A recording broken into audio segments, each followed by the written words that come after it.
سلامونه او نیکې هیلې هیله مند یم چې جوړ او روغ اوسئ. نن تاسو ته د واخان په هکله باندې خبرې کوم چې واخان څومره اهمیت لري موږ دپاره، زموږ ژوند بدلولی سي نسي بدلولی، او د چین سره که موږ ارتباطات جوړ کړو زموږ په ګټه دي که نه دي. دغه ټول معلومات نن د واخان په هکله باندې تاسو ته شریکوم او په یقین سره وایم دا ویډیو ستاسو ژوند بدلولی سي.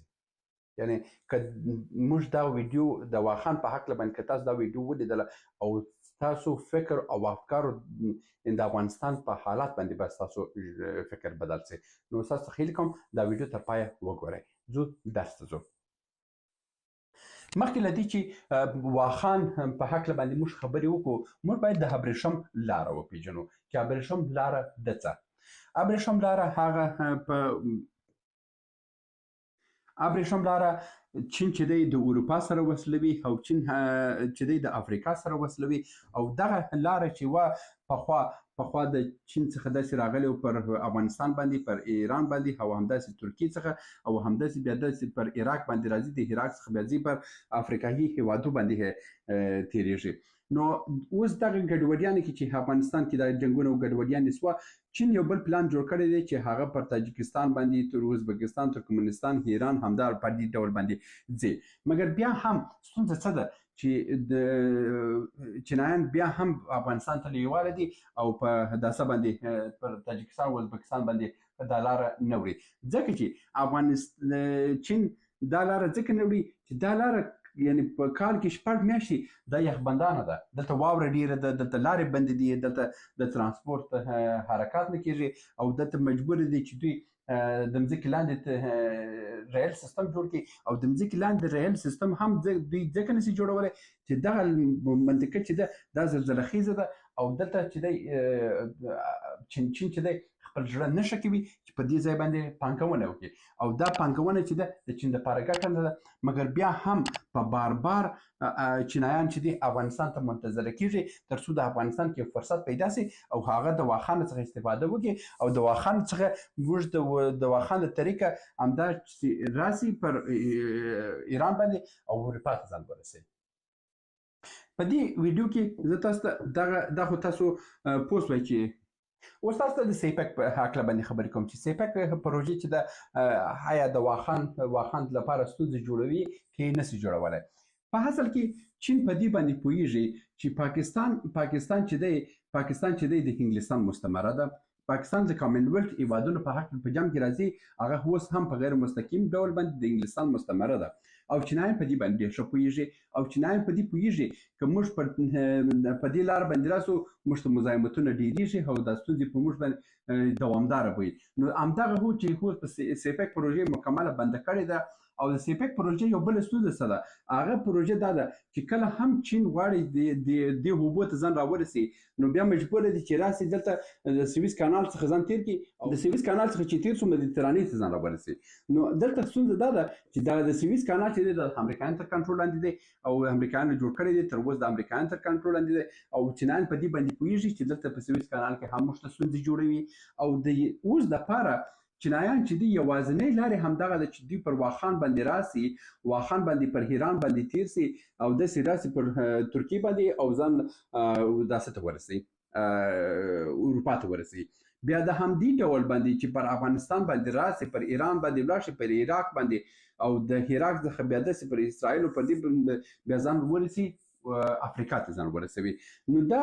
د چینایانو څه ده چې د ابریشم لارې څخه دوی هم اروپا ته ځان ورسي، هم افریقا ته ځان ورسي، او د همدې لارې څخه بیا داسې سړک راسي او چابهار ته، د چابهار څخه بیا دغه عربي هیوادونه چې دي دا نه هم خپل تر کنټرول لاندې راوړي. نو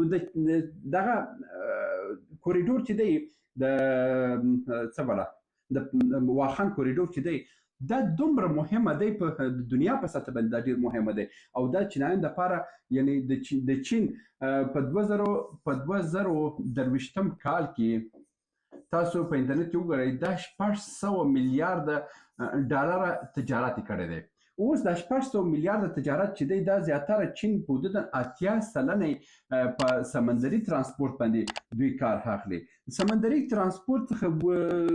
ستونزه څه ده؟ ستونزه دا ده چې دلته ګوره په دې ځای کې چې زه تاسو دا وښیم چې کله هم چینایان یو کشتۍ باروي د دغه بندرونو څخه چې دوی خپل کشتیانې باروي دوی مجبور دي چې په همدې ډول باندې راسي دلته د مالیزیا څخه د سنګاپور څخه دلته په دې ځای کې تیر سي او دلته راسي بحر هند د هند بحر ته سمندر ته ځان راورسي د هند سمندر ته چې ځان رسي دلته یو بل ستونزه هم په لار کې لري دغه دلته جزیرې دي دغه جزیرې چې دي دا د هندیانو او د امریکایانو تر کنټرول دي او دلته نظامی حضور لري امریکا نو همدې عمله کله ناکله دلته د چینایي کشتیو دپاره ستونزې جوړوي او که چینایان بیا وایي چې موږ به د دې ځای څخه بیا دا کشتي داسې باروي او داسې پر فلیپین باندې راتېروي فلیپین څخه داسې کارابیان باندې راځو او داسې راځو په اندونیزیا باندې تېرېږو داسې راځو پر آسیا ته ځان رسو دې افریقا ته ځان رسو او بیا د افریقا څخه دوی مجبور دي چې اروپا ته په څه ډول باندې ولاړ شي د اروپا څخه بیا په دې ډول باندې دوی مجبور دي چې ته وایې چې دا نقشه تاسو ته دا ډېر ښه شو ته نقشه وړه شوه اوس چینایان دلته دي چینایان مجبور دي که د دې ځای څخه شروع کېږي په دې ډول باندې راځي د سنګاپور څخه دلته تېرېږي دا منطقي کې دلته هندیانو او امریکایان شته نظامي حضور لري دلته ورته ستونزې جوړوي نو دوی مجبور دي چې پر فلیپین باندې راسي د فلیپین څخه داسې پر هندونیزیا باندې د اندونیزیا ټاپوګانو څخه راتېر سي او داسې ځان راورسي د عربو منطقې ته د آسیایي منطقې ته او د دې ځای څخه چې ورسېدي بیا دلته د دې طریق افریقا ته رسي او د همدې طریق بیا په دې ډول باندې واوړي او د ځان اروپا ته راورسوي دا لاره بیخي ډېره ده او د چینایانو دپاره ډېر سرخوږونکې ده او ډېر مصرف په راځي نو همدې عمله چینایان چې دي دوی واخان باندې دا غواړي چې واخان سره دا لاره جوړه کړي او اروپا ته هم ژر راورسېږي او داسې ته هم ژر راورسېږي افریقا ته هم ژر راورسېږي نو تاسو فکر وکړئ چې د چینایان که په همدې ډول باندې د فلیپین څخه داسې راسي پر هندونیزیا ټاپو باندې دې ځای ته چې راسي او په دې ډول باندې ته دا لاره وګوره تر دې ځای چې دا اروپا ته رسېږي بلا وخت نیسي او موږ څنګه دی د واخان د طریق مستقیمه ترکیې ته ځان ورسوه دا اروپا شوه ډېر لار لنډېږي او پر سیپک باندې ولې خلکاري بند کړی سیپک باندې ځکه چې دا خو یو د کامن ویلټ هېواد دی پاکستان د انګلستان مستعمره ده او همداسې کې بیا د دې ځای څخه چې خلاص هم سي دلته په داسې کې ورته مزاحمت جوړوي په سویس کانال کې ورته مزاحمت جوړوي دا څو د چینایانو ګټې چې موږ دوی ته د واخان د طریقې جوړو او ابریشم لارې باندې او په دې درس کې تاسو پوهیږئ چې چینایان څومره موږ ته مجبور دي او چینایان دغه څومره هم چې د فعالیتونو شروع کوي د کارونو چې کوي د همدې کار دپاره کوي چینایان دومره د دې واخان تږي دي چې فقط دغه یو پر دروازه خلاصه شوه دا چینایان دومره په دې لاره ترانسپورت ته جوړ کړي چې د افغانستان ټول ژوند ورته بدلولی شي دا و چې دا کلونه جنگ پر روان دی همدې ابریشم لارې په خاطر باندې جنگ روان دی چې دلته د چینایان دا لاره جوړه نه کړي دا اوس که دا لاره جوړه شوه د افغانستان ټول ژوند بدلېږي دا حاکمانو ته وایم اوس چې ژر کار شروع کړي چې څومره سوای چې کار وکړي دغه دروازه چې پرې خلاص کړي یو سړک ونیسئ ډمبر یې کړئ دا سړک چې ډمبر شو بالا کار مخ په هغه باندې بیخي ژر جوړېږي دا د واخان شو اوس د واخان د امنیت په هکله باندې وایم چې واخان په نړۍ کې څومره امنیت لري دلته چې زه راسم دا نقشه به یو خواته کوم بیخي چې افغانستان راڅخه ولاړ نه شي افغانستان نږدې شو دلته درې مهم پوینټونه په نړۍ کې دي چې یو پوینټ دلته پانامي کانال دی پانامي کانال چې دی دلته د غره پر سر باندې کشتیانې پورته کوي او د دې سمندر څخه د بر سمندر تیهاړې د کارابیان تیهاړې او دې منطقې ته نه پوهېږم د سمندر ته څه نه مې دا د مکسیکو امریکا بعض ایالتونه پیرو اکوادور دا هېوادونه چې دي د همدې پانامي کانال له طریقه ځان داسې ته رسي اتلانتیک ته رسي او همدا رقم ځان اروپا او دې ځای ته رسي نو پانامي کانال په دنیا کې ډېر رول لري بل کانال چې دی هغه د سویس کانال دی چې په مصر کې جوړ شوی دی دا دوه په دنیا کې ډېر رول لري او دریم مقام پوهېږئ چې دی واخان دی یعنې د واخان کوریډور او د مصر د سویس کانال او د پانامي کانال دا په عین یو لیوال کې دي چې دا د ترانسپورت لپاره دومره کومک کوي د جهان سره نو چینایان د چینایانو فعالیت شروع سي موږ دپاره څومره ګټه به رسوي سي واخان ګوره چینایان په تیر کال کې 600 میلیارډ ډالره دوی کار کړی دی 600 میلیارډ ډالر چې کار یې کړی دی راسو په دې 600 میلیارډ کې دی غواړي چې 50% پرته ترانسپورت پر داسه باندې راوړي پر واخان باندې راوړي یعنی 300 میلیارډ ډالر